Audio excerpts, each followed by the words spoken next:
This conference will now be recorded.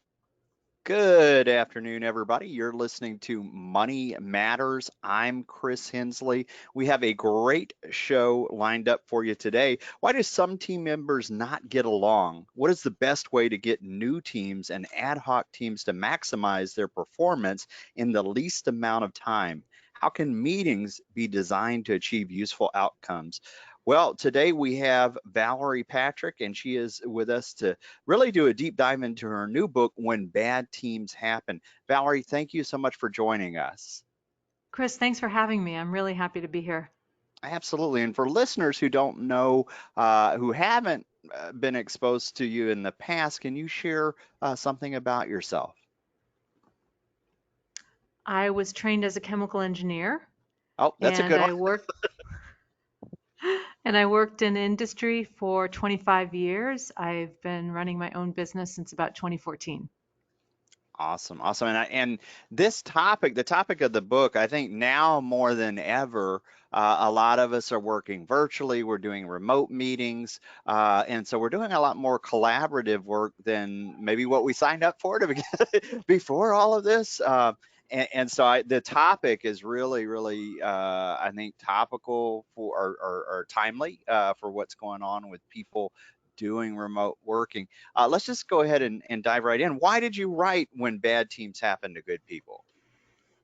That's a really great question. I think the main reason I wrote it is uh, as sort of a way to give back. My son has just started in the workplace in the past couple of years, and his friends and my nephews and nieces, his cousins, and I had spent that 25 years in corporate. And when I started up my business, I did some self reflection to figure out what I wanted to focus on. And I realized that I had spent over 10,000 hours leading teams in corporate. Wow. And since leaving corporate, I became a certified professional facilitator, and I've actually spent another 10,000 hours of doing that. It's just something I really enjoy. It comes naturally to me. I don't think it always came naturally to me. I think I just took some time to figure out how to do it. I did read a lot and study. But so that was the motivation for the book, the primary motivation. Plus, I think there's been a lot of advancement in neuroscience over the last 10 years, combined with behavioral science. And so I was really interested in exploring how my experience stacked up against the latest scientific findings in teamwork. I love it. I love it. One of the things you write about is the idea of a bad team and then heal thyself first. Can you tell us what you mean by heal thyself first? Yeah, so, if you find yourself in a bad team situation, one of the things that you have to kind of do a self check on is, are you part of the problem of that bad team situation, or are you being part of the solution? And when you find yourself in a bad team situation, regardless of your role, regardless if you're the team leader or you're a member of the team, you have a decision to make to either be part of the solution or just to sit back and, well, there's not much I can do about it. I think there's a lot that people can do about it, even if you're not a team leader. And I talk about a lot of these things in the book. But Heal Thyself is about, you really have to be on the top of your game to bring your best to a team, whether you're a leader, whether you're a participant, because teamwork is hard. It's just hard. We wouldn't keep talking about it. We wouldn't keep writing books about it if it was easy, if there was an easy formula for it. So being at the top of your game, it has to do with all aspects of well-being. I have a model in there called SPICE as an acronym to help me remember all the different dimensions of well-being. And this all ties into findings from neuroscience too, that these different dimensions of well-being are healthy for the brain, all of them. So social well-being, physical well-being, intangible well-being, cognitive well-being, emotional well-being. These are all important to be able to bring your best self to a team situation and to work in general. I love it. I love it. That covers a little bit of everything, which we're seeing at either whether you're the team leader or whether you're a team member. We're seeing all of these different aspects come up. Um, Tell me a little bit about what you write, self-awareness for the will to endure bad teams. Tell us about that. Yeah, so as I mentioned earlier, a team, it's hard. Teamwork is hard.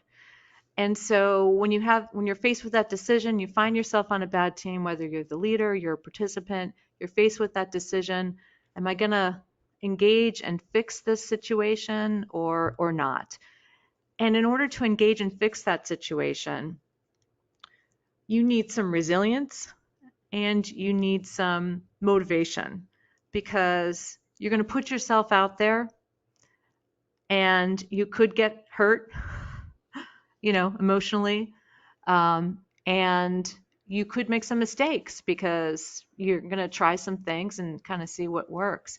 So that self-awareness piece can help with the motivation to take that step, to decide to do something about it. And, motivation to get involved in a team comes from really, really having a good understanding of how that team helps you be more of the kind of person that you want to be. So being able to tie the objective of that team into something that's important to you in terms of your work, in terms of the type of contribution that you want to have.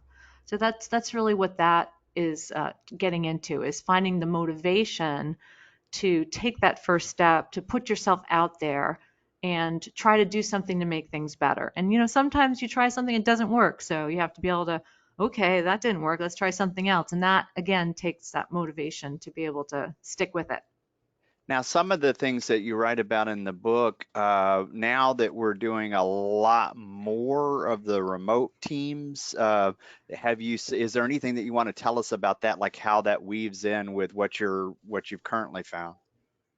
Yeah, so one of the things I was really excited about was some research being done by Dr. Anita Woolley, who's out at Carnegie Mellon University.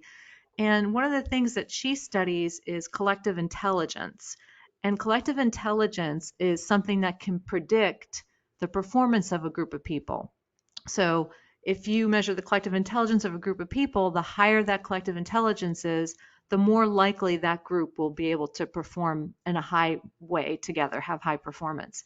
And one of the things that she found correlates with collective intelligence is a trait that she calls theory of mind skill, which is basically using your brain to figure out how other people are thinking or feeling, trying to sensing when someone's off or someone's getting frustrated, that type of thing. And she found that this correlation holds whether the team works in person or virtually. So, this big predictor of team performance works whether you're virtual or not. So I was pretty excited about that. Wow, that's called theory of mind skill, and we're finding that even whether it's virtual or whether it's in person, it's still going to hold true there.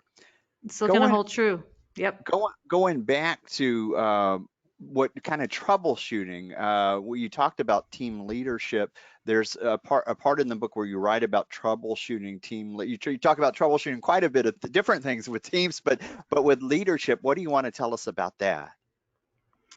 Yeah, so leaders take kind of an unfair share of the burden when it comes to teamwork. I mean, they have a disproportionate effect on the climate of the team, which can be important for depending on what the team's trying to do, particularly for creativity and things like that. And they also they establish kind of that initial climate, and they can either get to the team off to a really great start or maybe not so great.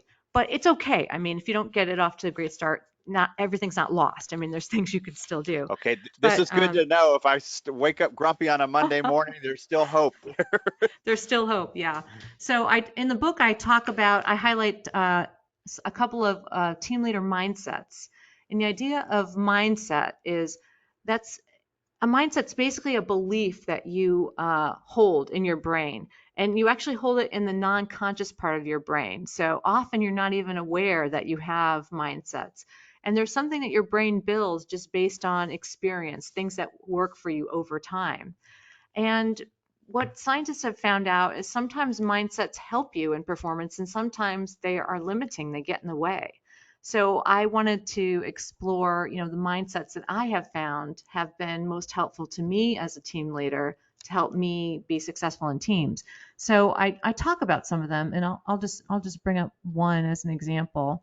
So a big one is share the floor in order for team impact to soar. I did them with some rhymes to have some fun. So share the floor in order for team impact to soar. So that's about, it can be very tempting for a leader, especially a knowledge worker. Knowledge workers get hired for their expertise, what they know. It can be very tempting for a team leader to get in that meeting and feel like they have to put their knowledge out there and really guide the team in terms of what they know, their experience. But more and more, the problems that we're facing in workplaces, the types of creativity needed, just go beyond just what any one person knows, and often you have to bring together different perspectives. So this is about sharing the floor in order for team impact to soar. So you, as a team leader, if you're doing all the talking, that's actually a problem. You need to be hearing the perspectives of other people. Everyone in the room needs to be contributing. And going back to that research from Dr. Anita Woolley, another thing that she found correlates with team performance is equal participation across team members. So that's why this kind of mindset is really important. So this is kind of a self-check on you. You can use these mindsets as a self-check, and did I do all the talking in that team meeting? Kind of reflect afterwards. If you were doing an unshare fair of the talking, then you may be limiting the performance of that team. And so going into the next meeting, you might want to try doing less talking or inviting more input. So that's kind of how the team leader mindsets work. I love that. That's super important to remember. Shear the floor for team impact to soar. And then really, having equal share, equal parties present as far as the meetings, being conscious of that. That's a hard balance to do with the virtual meetings. I see that that's something. I've gone from in-person group settings where there's body language to everything's electronic, and it's and I know I'm not the only one. So these things are extremely important for us to know. Let's talk about team composition. I know for small business owners, for managers, if they're building a team, how important is team composition?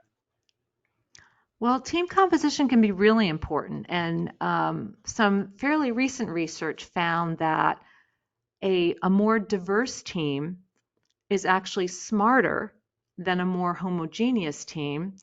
And they found this was the case in terms of decision making. So more diverse teams actually make better decisions and have higher creativity than more homogeneous teams.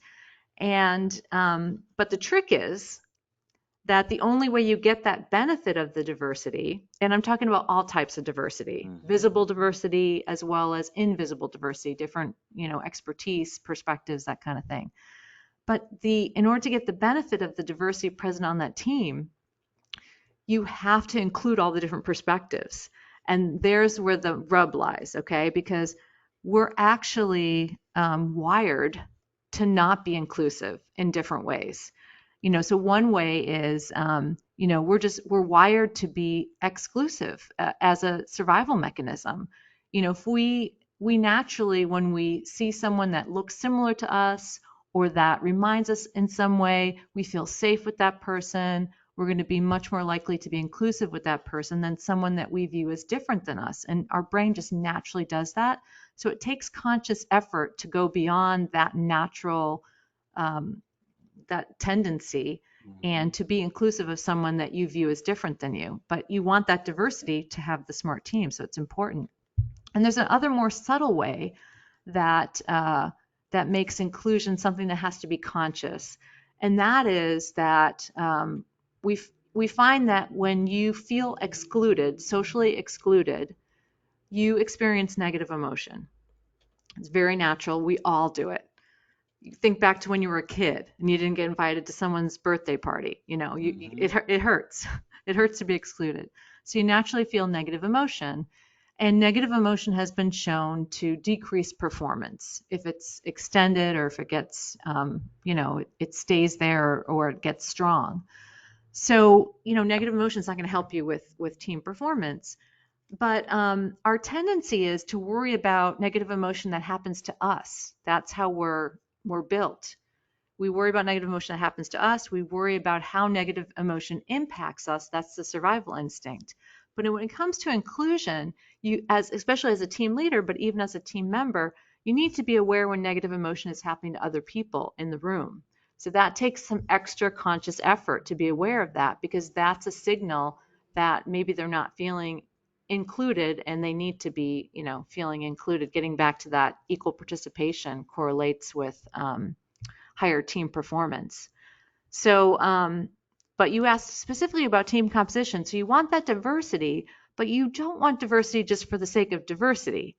You want to make sure that the type of diversity you have on the team is in service of what that team needs to do, is in service of the objectives of that team, the charter of that team.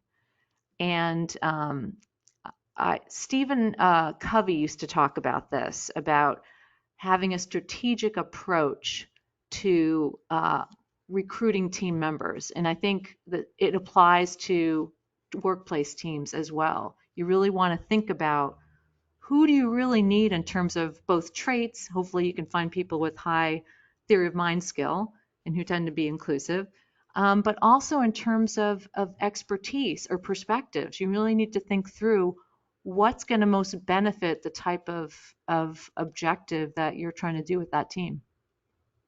I love it. I love it. Now I'm trying to actively listen and not take too many notes, but this stuff is too good here. And you said one of the things, the diversity, the benefit, if you want the benefit of it, the trick is having to include all of those different things, those different diversities, to include them. You talked about visible diversity, invisible diversity, different types, whether it's not just physical or it can be expertise diversity.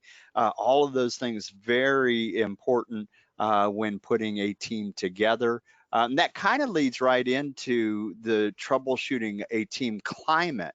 What can you tell us about the symptoms of team climate problems? Yeah, so that's probably the trickiest one to troubleshoot, is team climate. That's kind of the one, if you take a look at all the other things, and that's not explaining the lack of performance or the lack of getting work done between meetings, then it might be climate. Um, it's a hard one to diagnose. Sometimes you could know it right away. Say you were recruited to replace a team member. So you come in to replace someone else who goes away. The climate's kind of already established because those people have been meeting together. And so you as a new team member, you might feel what that climate's like, and you can either feel comfortable with it or not comfortable with it. So that could be an example where you can really get a read on it. You can also, based on if you've been on many teams before and if you've been fortunate enough to be on several good teams, then you might get a sense for when something's not working, like something's off and how people are interacting. But there are lots of tools available to just make sure that's not a problem for you. You can do like a climate assessment and have the team members fill out simple surveys just to test some of the important aspects of climate and just see where you're at. So that's, I think, the best way to diagnose it and see where you might need some work. Now, you also talk about I guess the positive part of team climate is creativity, team creativity. What are some of the challenges that come along with that? Yeah, so team creativity, I think a very important aspect of team creativity in terms of climate is making sure you have what I'll call psychological safety in the room. Because when you want to be creative, if you're doing problem solving, you want to be in an environment where it's okay to put something out there that may be a little off, or maybe it's someone else doesn't think it's the right way to go, but that's okay as long as that's triggering some different ideas from other people. So psychological safety gets to that you feel safe putting something out there and people aren't going to jump on you personally for it. They're going to be open to it. They're going to react to it, think about what else it might mean. You know, have constructive criticism in terms of your input. I love that psychological safety. None of this is going to work if we get shot down every time we throw an idea out there. So that having that environment is super important there. What And I have about? been on teams like that before, Oh unfortunately. yeah, I think we all have. I think that probably has rung a bell for many people listening today. Um, the other thing is team operation problems. How do you troubleshoot team operation? Yeah, so I think when it comes to team operation, that's another more subtle one like team climate. Um, but a good sign that you're on the right track is that you regularly have agendas for your team meetings. It doesn't mean that you necessarily stick to your agendas for your team meetings, but that you have a plan going into a meeting. And I think a very important part of meeting planning is having an idea of what are you trying to accomplish in that meeting? What is it that you're really trying to have as outcomes, and how are the people who are going to be in the meeting expected to contribute to those outcomes? So that gets back to that equal participation piece. Need to have an idea of how the people in the meeting need to be contributing in order to achieve those outcomes. So I think there's some just basic planning that should go into each team meeting and to constitute, the basics in terms of team operation. And that can be tough because, as I mentioned earlier, especially knowledge workers are hired for what they know. And what I find with a lot of teams is the tendency to jump right into the content, what we need to talk about. But you have to kind of step back and like, all right, the content comes in after we figure out what it is we're trying to do and how you're going to get people engaged in what you're going to do. And then we worry about what content is needed to support that and the outcomes we're trying to have. So it can be tough to take that step back, but I think in terms of making good use of meeting time and getting the best possible results from a meeting, that every minute of planning you put into it, you will get back. You'll get a return on that planning for sure. I love that. So so having that agenda, even if you happen to go off of it a little bit, so having kind of a skeleton or a rough draft before you get started down that road with the content, that's huge. And I know that we have this thing with all these Zoom meetings, and they're called Zoom fatigue or meeting fatigue. Is there anything in the meeting design that you talked about that we can do to help with that, from the remote side of it? Yeah, I think it's important to make a distinction between a meeting, a Zoom meeting, and more of an informal connection, because I think Zoom's being used in both ways, right? Since we're not Right. able to gather around the coffee pot, sometimes Zoom is being used for connection, and I think that's good. I don't want that to stop. But when you don't want your connection meetings, your meeting meetings to look exactly like your connection meetings, your more informal meetings. So I think it's important to make that distinction. But I think the same principles apply to a Zoom meeting that would apply to an in-person meeting.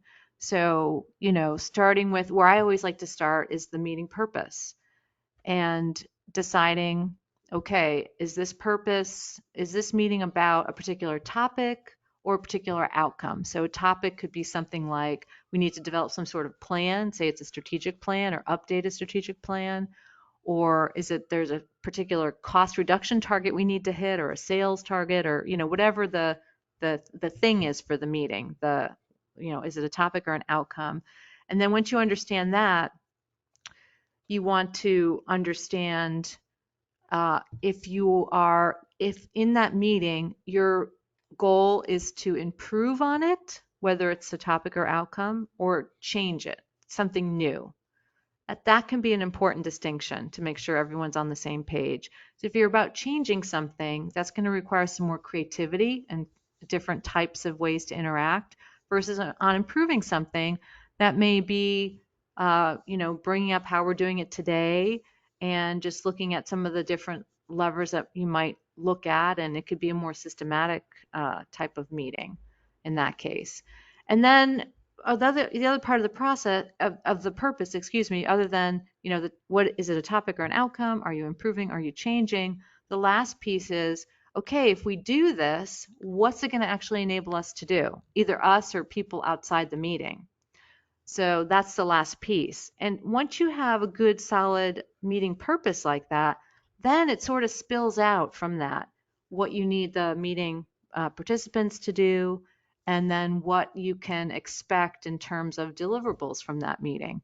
But it really all starts with that purpose. And I think that's a pretty basic step that people can go through, whether it's a Zoom meeting or an in-person meeting. I love it. I love it. Valerie, this is the shortest half hour that we just went through it like that. I would encourage readers the book When Bad Teams Happen to Good People. You mentioned before we started recording that they can go to Amazon, Barnes and Noble. It's available at most of the major booksellers there. Is there a website to find out more about you, your background, your work? Is there another website that you'd like to point people to? Yeah, if you don't mind, I'm going to mention two things. So one thing is I made a video series on YouTube called The Team Cast at Fulcrum Connection, and you have to put that whole thing in the search, The Team Cast Fulcrum Connection, because otherwise you get all sorts of casts from different movies and TV shows.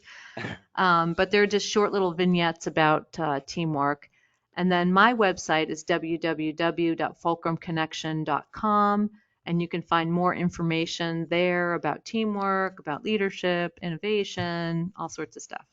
Fantastic. So if you're driving right now, don't feel like you have to write it down because we will have it on the podcast notes as well. Valerie, is there anything I have not asked you that you'd like to leave listeners with today? You've asked a lot of great questions and nothing comes to mind. So I'd say you did a great job. Well, thank you. Thank you. Well, have a great weekend. Thank you for sharing this with us, and have a good rest of the day there. Thank you very much, Chris. Thanks for having me.